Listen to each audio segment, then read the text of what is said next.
What's up, family? Gerald the Bossman here. You're tuned into the Bossman Show on AM 1010, AM 1430, 1055 The King.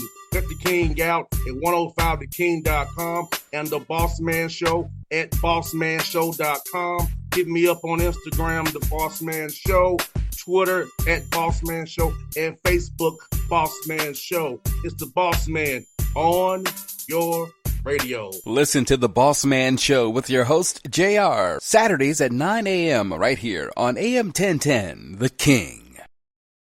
BS3 Network, changing the way you watch TV.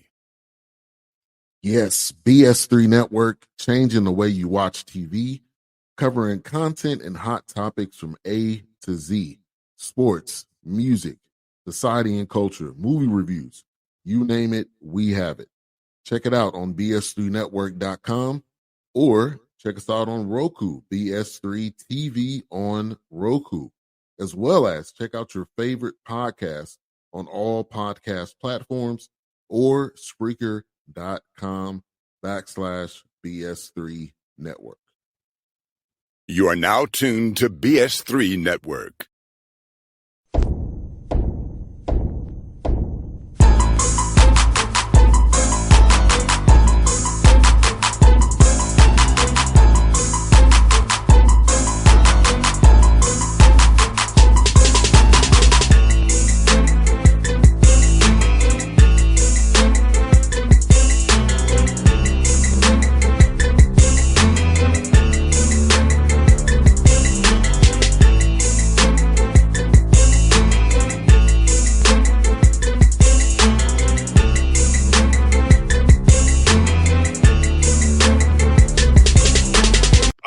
Back on the Bossman Show. We got new head coach of the Ball State College, Chris Capko. Can we be on the Bossman Show? Chris, good to talk to you, brother. How you doing, man? I'm good, boss, man. Appreciate you having me on.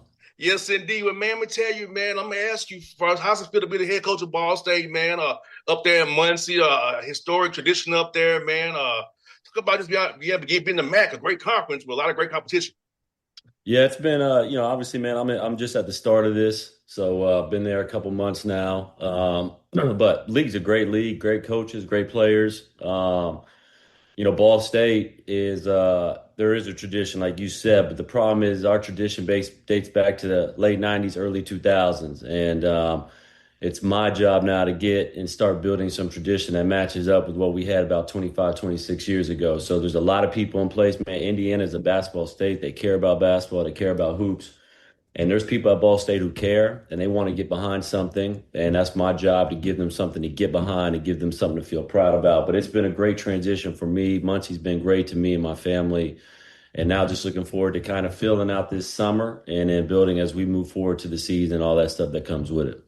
How much you leaned on your mentors in the coaching business, such as Coach Enfield, the guys you've worked for, kind of help you this transition, going from that 6 inches over from being assistant coach to the head coach? It's such a big jump, them 6 inches. So how's you been leaning on those guys who've been head coach before to help you out with all these different things that have been thrown at you right now?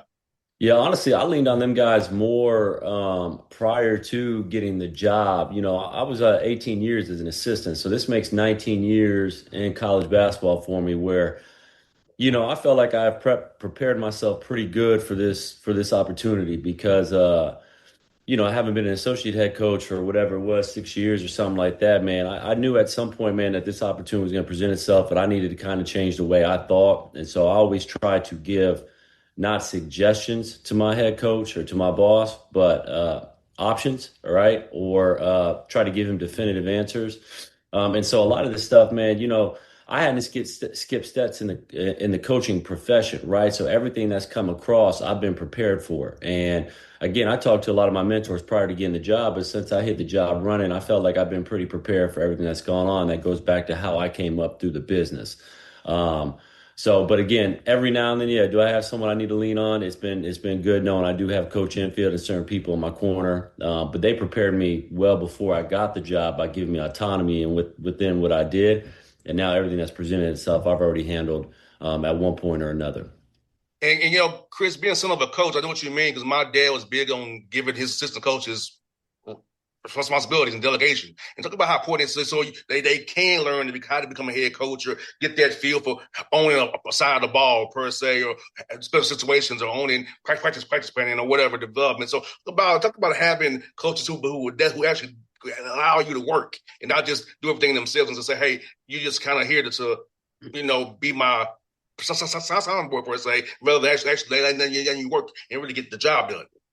Yeah, I mean, I thought that was one of the biggest things I took from Coach Enfield, not only as to what I want to apply in terms of being a head coach, but also in terms of my growth, man. He gave me a ton of freedom and a ton of autonomy to make mistakes, but also learn. So when I am in these positions now that I feel like I'm prepared, um, I always would say as an assistant, man, it is my job to make sure I give coach a different thought of opinion, but also at the same time, I can't challenge him on everything either, right? So it was always finding that way to kind of, present what needed to be presented, whether it was challenges, plays, different things that come up. But I learned a lot of that through the freedom he gave me. And so, I've tried to do that with the people I've hired, making sure I bring in good people who are going to work, who care, who, if they get something wrong, which they will, because I will too, that we're trying to figure out how we can make something better or so we don't make the same mistake twice.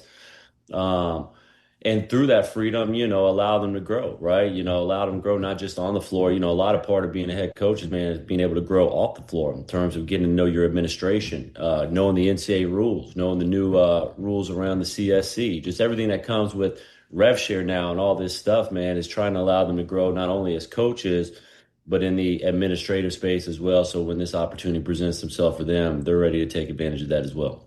And Chris, for you, I know when I got through playing, I told my father, coaching is not for me. I'd rather just do radio or something else. My dad hated that decision. But for you, when you decided to get into coaching, when did the coaching bug kind of bite you, man? Man, I kind of always knew I wanted to coach. When I graduated, man, I worked a real job at JP Morgan Chase, and it took me working a real job to realize, man, I want to coach. So, um, and then as you get older and you go through coaching, there's certain things that change. Like when I first got into the business, man, to be honest with you, I probably was not as concerned with helping young men grow, right? I was 24 when I got my first job. It wasn't that important. I just knew I wanted to coach. And when I worked my real job, I missed the camaraderie. I missed being at the practices. I missed being around the guys. I missed the travel, everything that comes with it, man, that makes things so special through good and bad times. And so once I worked that real job, I was like, man, I want to get back into this. And now as I've gotten older, man, you see the mistakes that young people make as they graduate or when they're in school. And that sometimes, man, life for these kids is not that easy. So I've done and taken more responsibility in trying to help people grow, not only holistically, but also providing them with the right resources once they graduate and just try to mentor them more than probably when I did when I first got into business and all I cared about was coaching. No, Darren, remember this, Chris, man, and with this whole new world of the portal, NIL, how has roster building changed for you and how you think about building a roster now? Because you can't go too many high school guys. You can't. You might have to go more portal, JUCO, experienced guys to win games. You ought to go get old and stay old to win games. So, kind of, how is that chess match trying to put together a roster now for you being at Ball State now? Yeah, it's tough. It's tough because each year you're basically, like this year I brought in, well, first of all, everyone's new to me, but I retained two guys off of last year's team. And when you have less familiarity with the kids you have, uh, it doesn't allow you to pinpoint what you need more specifically. You understand what I'm saying? So, like, if for instance, I was able to retain six guys and I had, say I didn't want to use my 13 scholarship and I just had to sign six. Well, I had been through a season with six guys, right? I got a good feel for who they are, what their strengths and what their weaknesses are because I've seen it on a day-to-day basis. So now when I go out in the portal, I can recruit more to their weaknesses, whether it's personality wise or on the floor. When you don't know anybody, that's when it becomes challenging. And although we think we get a good feel, I always say whether it's who you work with or who you coach, you don't really know them until you're with them every single day. And now you really see them habits for better or for worse, right? And so that's what makes it tough is you're trying to build this puzzle with a lack of familiarity and a little bit of unknown. Having said that, I bought into it and I've kind of faced the fact that this is probably going to be something that I'm going to have to do every year and I'm okay with that. I actually, when it came time to recruit a lot of these guys and sell them on Ball State, I told a lot of them, look, man, if this thing goes how it's supposed to go for you, I'm not going to have you longer than a year. I know how this process goes. The MAC, I think it was only one guy who was in the first, second, and third team last year actually stayed in the league. The rest of them ended up going on, right? So if you come in and have the productivity that I think you will with the opportunity I'm presenting, I know I'm not going to have you for long, and I'm going to have to reinvent this wheel all over again. And with that, it goes into the vetting process, the type of people I try to bring in our program, making sure that we really do a good job with that we're bringing good people and we vetted that, as opposed to just taking people blind and being somewhat surprised when they get here. But it isn't an exact science, but it is the reality of where we're at, and we just got to make the best of it. And like now, do you feel like you're almost an NBA general manager? Now? You got to deal with NIL and budgets and negotiating with lawyers and trainers. Like you feel like you're almost in the NBA now, having to trying to manage all these people around these young men now to get them to actually commit to you. Yep. I mean, I definitely am. We don't have a GM. Even when I was at SMU, man, we struggled to come up with a GM would actually do because the model of it in the professional level is the GM who hires the coach and the hierarchy beneath him, right? Well, in the college level, man, the buck stops with me. It stops with the head coach. So you better be involved in every aspect of it, correct? Because, man, you can hire a GM to take place with all that, but if you're not doing what you need to, man, your administration's coming for you, right? Mm-hmm. So, with that, it does put more on you in terms of your demands. So I definitely do, man. I'm going back and forth with my deputy AD about language in a contract. I'm battling our budget. Now I got great assistants who, through this cycle, I thought did a good job in their roles, in certain roles in terms of, whether it was handling our salary cap or communicating with our administration or whatever. But a lot of times it was me who would have to do it because I would have to make decisions on what we do. And then, I don't sign a guy unless I talk to him, right? So you're recruiting, you're budgeting, you're communicating, you're dealing with language in a contract, you're negotiating salary, you're evaluating players. And that's all stuff a GM does. But again, anyone under me, I got to hire. I have to make these decisions. So I do have to be involved in this on a day-to-day basis to make sure that what we're doing is sound and responsible. And in the end, benefits all of us and benefits our program. And Chris, as workout start here and up here real soon, when you get to get all the guys together, what's going to be the pillars for your team that you want these young men to understand this team will be about going forward here at Ball State? What are the main values for these guys to take away from your meetings together this summer to know when they come back in August, this was what we're going to be about as we get ready to tip off in November? Yeah, so we've had 5 guys this past week. So we actually started workouts last week. We're going to have guys this week individually, and then we'll go to our whole team here June 15th. The biggest thing for me as a first-time head coach and a new head coach, and what I haven't wanted to do is talk about the past, as it doesn't matter to me what happened. I just know I'm here and we got to worry about what's before us. But also our guys need to know that there's going to be a standard in place. I'm here because things had not gone the way that our administration had hoped they would. And with that, we're going to set a standard in terms of how we show up, how we represent ourselves, what people think about us when they see us on campus. And there's going to be a standard that we hold every day and a process that we build towards every day, that whether we win or lose, what we need to handle, we make sure we handle. And that's going to be the biggest thing, is just instilling our standard and making sure our guys understand what we're serious about and doing that on a day-to-day basis. And if we do that stuff, the wins and losses, or the wins will come, but we need to make sure we handle our business in a certain way daily. And Chris, what you've been first time head coach, how much this workout this summer be about install both defensively and offensively, or you just let these guys kind of play and evaluate what you have, and maybe come August in those situations, maybe install more then? Yeah, again, with all of our guys being new to me, we are going to install some. We're going to install, we've talked to our staff a little bit about it. Our installation or our summer is going to be geared towards more offense. We want to play a certain brand offensively, just like we do defensively too. But I want us to work on our offense more in the summer than I do necessarily our defense. With that being said, we're not going to set any plays. There's going to be no set plays. We're going to install basically our flow and certain concepts that we want to make sure our guys can play out of by the time we get to the fall. And some of the things and concepts that we go over, then we will address that defensively as well. We'll also start to talk to our guys about things that we will track. So stuff that is important to us, that if you were to ask our guys, hey man, what is Coach Cap, what is important to him? They should be able to tell you, because we talk about it every day, we stat it every day, and we coach based on what we're trying to emphasize. And so we're going to do that. I do want our guys to play a lot in the summer as well. One of the things is I've gotten older, man. We used to hoop a lot more when I was younger. Now these kids work out more. So I also want to make sure we're getting up and down and we're playing a lot of 5-on-5 because I don't know how much our guys are playing if it's not through us, and that's okay. It's just different, right? So I want to make sure we play a lot. Um, but we're going to gear most of our stuff through offense, defense. So we're just going to get our shell defense in, our pick and roll defense in. We will talk about some rebounding, and we will talk some about transition defense and talk about some of the statistics that we're going to measure on the defensive side every day, and just give our guys kind of the blueprint as to what we want to do on that side of the ball so they can get accustomed to it as we move into the fall with the hope that hopefully we're a little further ahead. And Chris, been around the Hawks, man, where I am, man. We talk about flow and concepts all the time, man. Quinn was starting once you had that 0.5 mentality and just run through our concepts, and the concepts change based on the person on the court. So just hearing you say that, man, this is what I hear every day at work, man, when I'm around the Hawks. Mm-hmm. Yep. I get it, man. I get it. One of my guys is with the Hawks, Onyeka Okongwu, man. I coached him. I was lucky enough to have him for a year. Big O, man. I love him.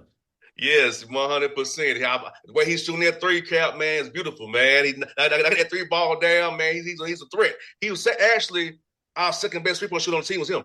Really? Yes. If you would have said that his 1 year in college, you would have never guessed it. But it shows you the direction the NBA is going, and the work he puts into his game, man. He puts a lot of work and time into his game. He had 1 3 in college, and it was like an 80-footer at the end of a half. Yes. Yeah, man. Hey, Cap, I see this dude work all the time on every spot he can make a three, man. I mean, I've seen it when he first started shooting them to where he is now. Man, night and day. Mm-hmm. Yep. Puts in the Night time. and day. Great dude. All around great guy, too. Yes, indeed. I got two more for you, man. Scheduling, man. How much of your phone blowing up? Guys want to play you the first time head coach. How much of your phone been blowing up, man? Man, you know what? My phone has not been blowing up, and that's okay. I've been actually telling my staff and the guy who I put in charge of scheduling, man, use it against me, man. Say I'm in over my head, man. We're not very good, man. You're gonna beat us by 50. Um, the MAC is a different animal because one, we schedule 22 league games, right? So there's 22 right there, and we do a Sun Belt Challenge that has 2 games scheduled for us as well. So right off the bat, we have 24 games already scheduled for us. And then I inherited 4 series, so that's 28 games. And then we're trying to raise some money through NIL and stuff like that. So I need to get bought 1 or 2 times. So my schedule, kind of like the profile or the structure of it is already set. I only really got to find a couple more, but for the most part, we're basically done. My phone has not been blowing up like that, but we're almost done though. Last one for you. You probably don't know this, man. I have also a food podcast as well. So Okay. we're foodies here on the Bossman Show. So talk about the coolest spots you've ate in months in the area so far since you've been at Ball State, man. Man, they got a few of them, man. So I have an Indian guy on my staff named Manny Dosanjh. We went to Curry Nights, authentic Indian food. If anyone knows me, I love culture. So I love foods from different culture. So we've been there. They have 2 really good steakhouses in town, Lahodi's and then Adam Street Chop House. So both of those are really good. I love wings, love chicken wings. There's a place, 1925 Sports Pub and Grill. They got great chicken wings. I order those pretty much every time I go there. There's also a burger bar right across where I've been living at called Roots. Has really good burgers, man. Really good burgers.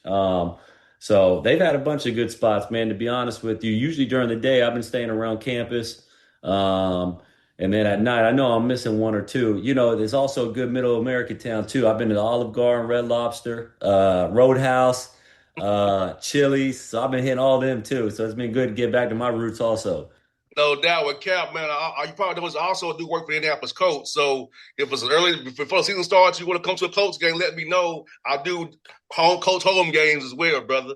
Okay, I'm gonna hit you on that. We're gonna show up. We're gonna pull up to one of them games. I've been telling my staff already. We got to pull up to a Colts game. Yes, and first game of the season is Baltimore against the Ravens. I'm pulling up then. Yes. Hey, man, it's fun to talk to you, man. It's been a great way to do this again real soon. Close to season starts, brother. If you ever need me for anything, brother, I'm here to help you and your staff out, brother. Appreciate you, boss man. BS3 Network. changing the way you watch TV. Yes, BS3 Network, changing the way you watch TV, covering content and hot topics from A to Z. Sports, music, society and culture, movie reviews. You name it, we have it. Check it out on bs3network.com or check us out on Roku, BS3 TV on Roku, as well as check out your favorite podcast on all podcast platforms or Spreaker.com/BS3 Network.